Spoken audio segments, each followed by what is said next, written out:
综合台。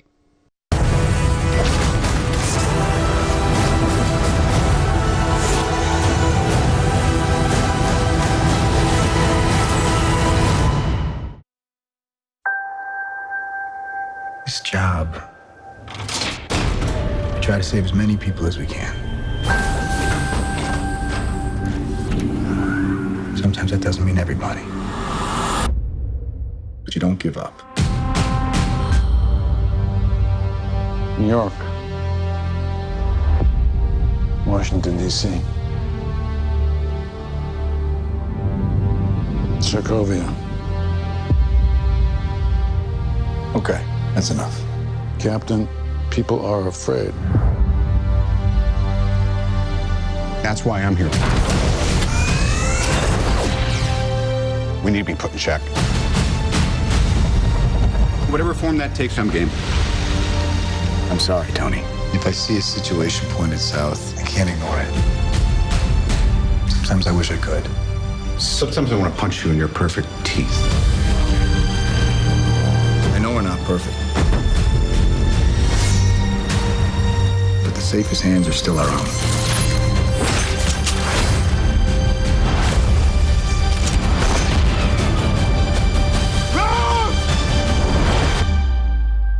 I was wrong about you. The whole world was wrong about you. They're coming for you. I'm not the one that needs to watch their back. This doesn't have to end in a fight, Tony. You just started a war.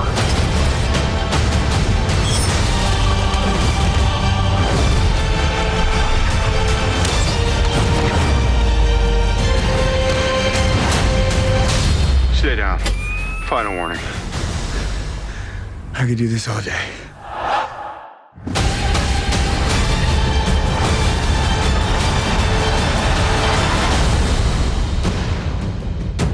All right, I've run out of patience. On to roost! Hey, everyone. Captain America: Civil War is a story that we couldn't have done years and years ago because it really focuses on all of the heroes that you've met up to this point in the Marvel Universe. It's a Captain America film. It's the third film in the Captain America trilogy, but it also is a film that has a very important place amongst all of the other films we've made, in particular the other Avengers films. And by this point, people know Steve Rogers very, very well. People know Tony Stark very, very well. And we felt it was time to see them, because we know their personalities so well. We know how they work together, and we know that they have some issues with each other. They're very, very different people. And how would they react if they were faced with an issue that they just disagreed about? And there's an amazing storyline from the comics called Civil War, which is one of the best miniseries that publishing has produced since I've been at Marvel for 15 years. And in it, there is an event that occurs that causes the governments of the world to say, we need to have oversight over these heroes now. And in our story, that oversight is basically because of the collateral damage caused during all of the action sequences of the other films. Captain, while a great many people see you as a hero, there are some who'd prefer the word vigilante. You've operated with unlimited power and no supervision. That's something the world can no longer tolerate. I know how much Bucky means to you. Stay out of this one. Please. You'll only make this worse. You saying you'll arrest me? There will be consequences. Captain, you seem a little defensive. Well, it's been a long day. If we can't accept limitations, we're no better than bad guys. That's not the way I see it. Sometimes I want to punch you in your perfect teeth. I just want to make sure we consider all our options. Just people that shoot at you usually wind up shooting at me, too. You know what's about to happen. Do you really want to punch your way out of this? What do we do? We fight.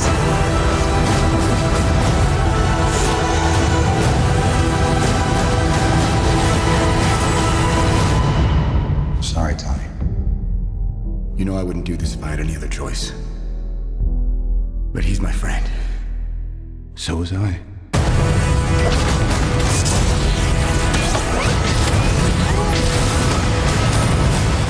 Well, basically, it's about certain governments around the world are expecting the Avengers to take responsibility for their past actions. We've saved the world a few times, but we've left a lot of damage in our wake. And I think certain branches of the government aren't necessarily comfortable with us operating as this independent unit anymore. Tony, if someone dies on your watch, you don't give up. Who said we're giving up? We are for not taking responsibility for our actions.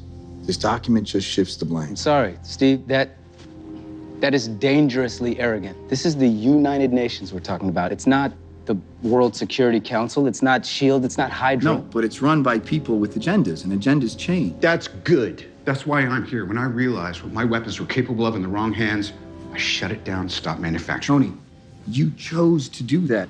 If we sign this, we surrender our right to choose. What if this panel sends us somewhere we don't think we should go? What if there's somewhere we need to go and they don't let us? We may not be perfect, but the safest hands are still our own. If we don't do this now, it's going to be done to us later.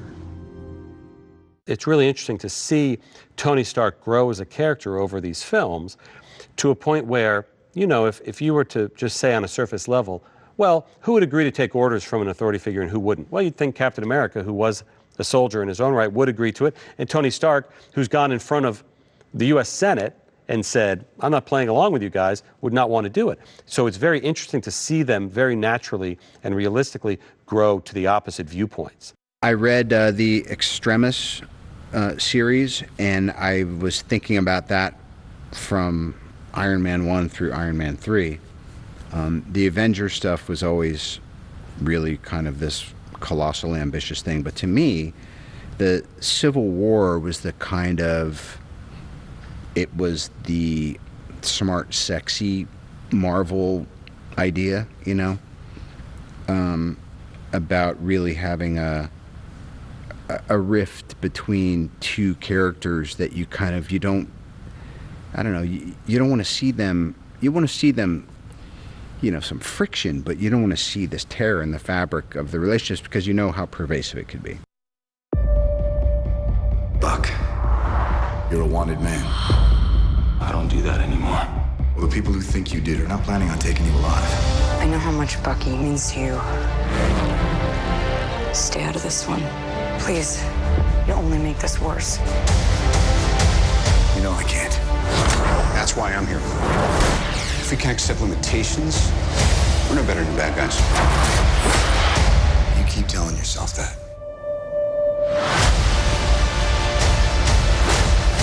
You know what's about to happen. Do you really want to punch your way out of this one? I'm sorry, Tony. But he's my friend. So was I.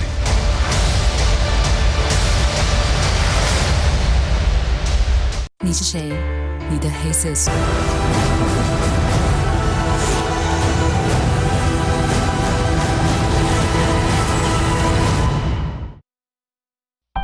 In this film, what's exciting is the stakes become higher and higher.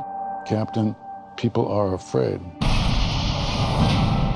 Natasha is a bit torn between either side. With Cap, they really have a relationship where she wants to reason with him. Stay out of this one. Please. You'll only make this worse. But she sees Tony as a path of least resistance. I'm sorry, did I just mishear you, or did you agree with me? Oh, I want to take it back. I'm really glad to be a part of it. Sharon Carter, she's a little sassier, and follow me. We get to do a little bit of fighting in this. It's awesome. What I like about Wanda is the idea of her being terrified of her own abilities. It's really fun to play with.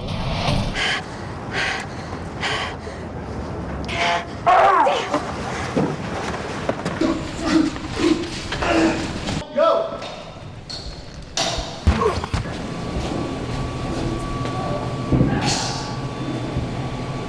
Action!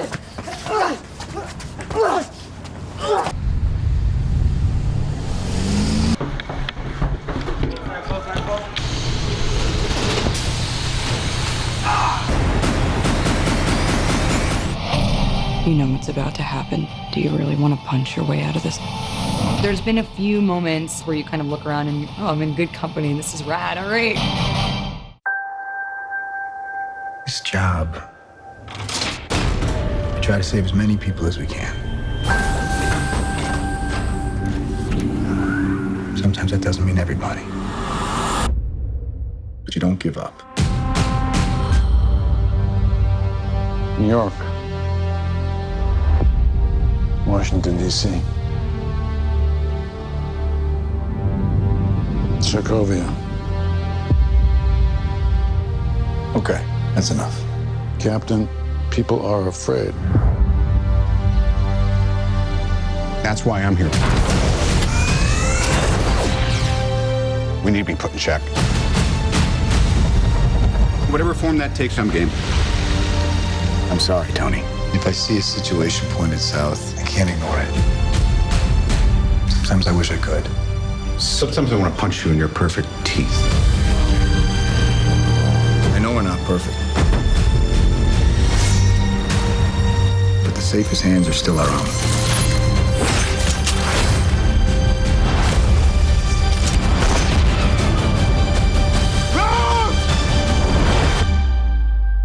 I was wrong about you. The whole world was wrong about you. They're coming for you. I'm not the one that needs to watch their back. This doesn't have to end in a fight, Tony. You just started a war.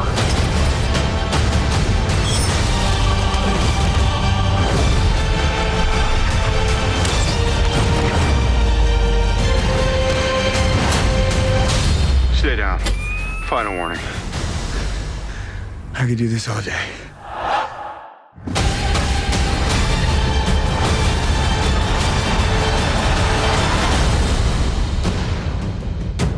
All right, I've run out of patience.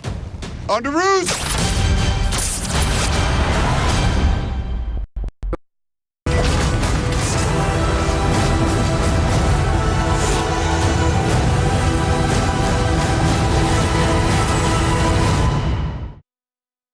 Captain, while a great many people see you as a hero, there are some who'd prefer the word vigilante.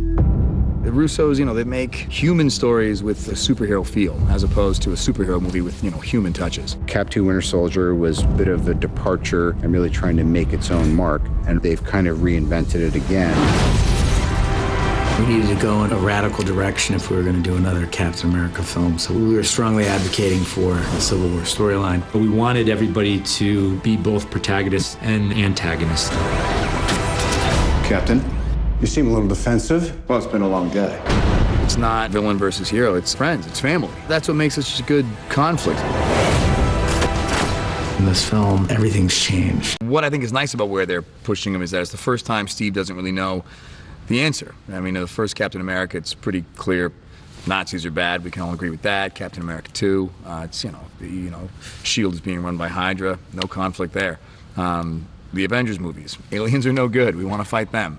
It's always pretty cut and dry for him to know which side of the coin to fall on. And this one is why this is tricky. This conflict is a little more akin to day-to-day struggle that we all go through, where there's no right and there's no wrong. There's a point of view, and I think it's hard for him to understand what the right thing to do is and where what his role is.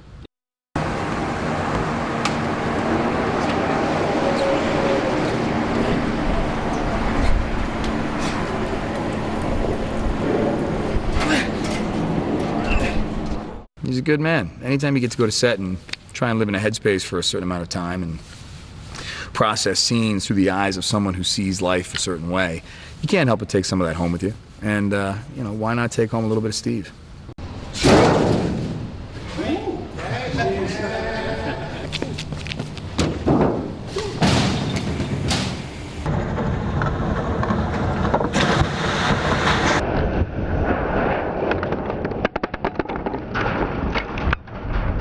I think people are really going to be pleasantly surprised and intrigued by the journey of the choices that Cap makes, and the fact that you kind of stay with him. It's familiar and easy to kind of go on the Tony serendipitous hero side. We're always going to mess a bunch of things up, but his heart's in the right place, and you kind of wonder, like, where is Cap's heart right now? Bang! Bang!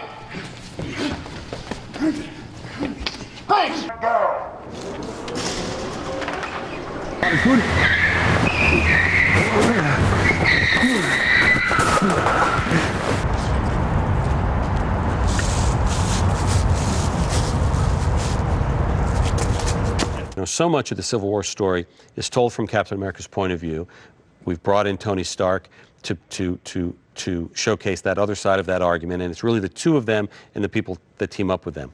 But at the same time, we thought it would be fun to introduce a third side, to introduce a character that audiences have wanted us to introduce for many, many years, and who comes in and is really not agreeing with either side in particular and can represent sort of fresh eyes to see Tony's side of the argument, to see Cap's side of the argument, and frankly, to not necessarily care about either side of those arguments because he has his own agenda, and that's T'Challa, the Black Panther.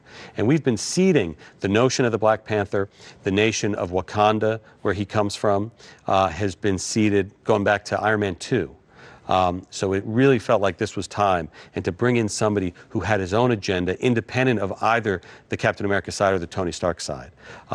And we've cast an actor named Chadwick Boseman, who's unbelievable.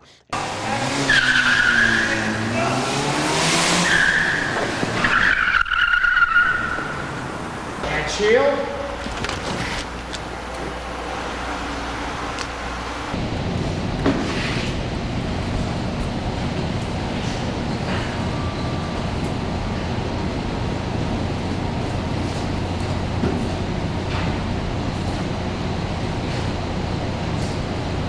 Very much is a culmination of all of the other films before it. It's also a direct sequel to The Winter Soldier. We follow Bucky Barnes, we follow the continuing story of the Winter Soldier, who Captain America cares very much about, and who believes he can get his best friend back. He believes his best friend is in there somewhere. So we follow that journey. That's a very big part of this movie.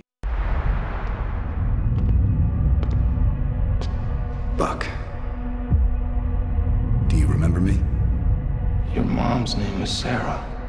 You used to wear newspapers in your shoes. You're a wanted man. I don't do that anymore. Well, the people who think you did are coming right now. And they're not planning on taking you alive.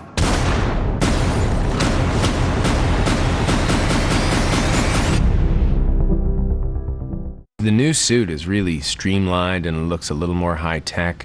I loved the original Ant-Man suit because it had a real vintage look to it, and now it looks like it's been tricked out and kind of fits in with modern times a little bit more. And it was exciting. You know, I had that same feeling as when I tried it on the very first time in Ant-Man, which is just, I'm looking in the mirror going, this thing looks awesome. We shot Ant-Man, and people would ask me, you know, what does it feel like to be part of the Marvel Universe? And I thought, it's amazing, it's great, it's really fun. But we were also kind of working in a bubble. And when I showed up here for the first time and was doing a scene with Captain America and, you know, Falcon and all that, it's like, whoa, this is, I turned into a bit of a 10-year-old. It was pretty strange and really cool. And kind of the first time I thought, man, I really am part of it, and it's exciting.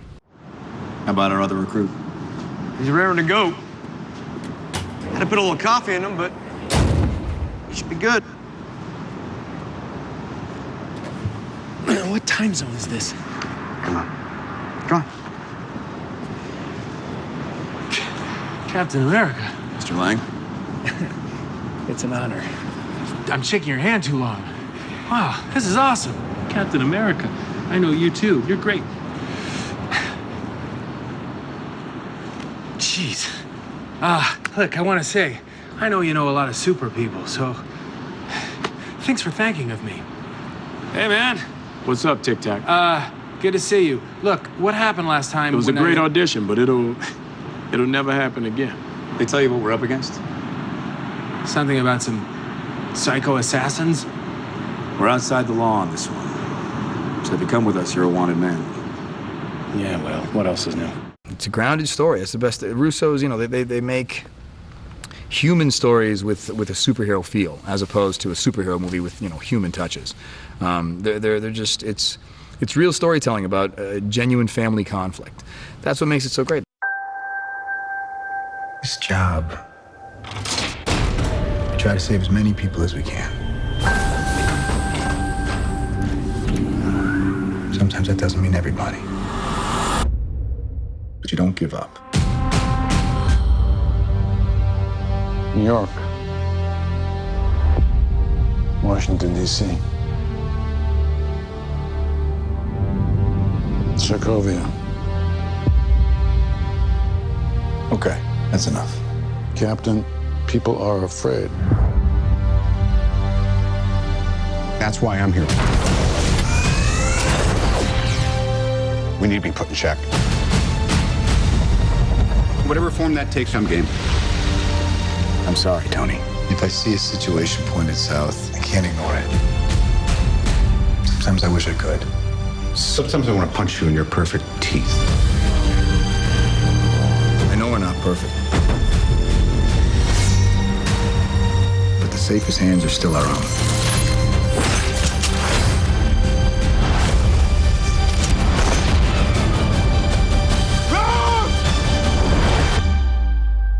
I was wrong about you. The whole world was wrong about you. They're coming for you. I'm not the one that needs to watch their back. This doesn't have to end in a fight, Tony. You just started a war.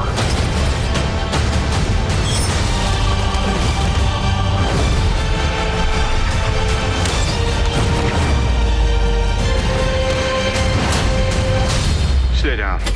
Final warning. I could do this all day.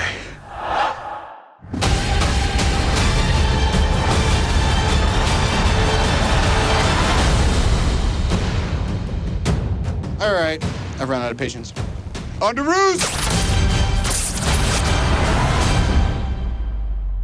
Hey, everyone.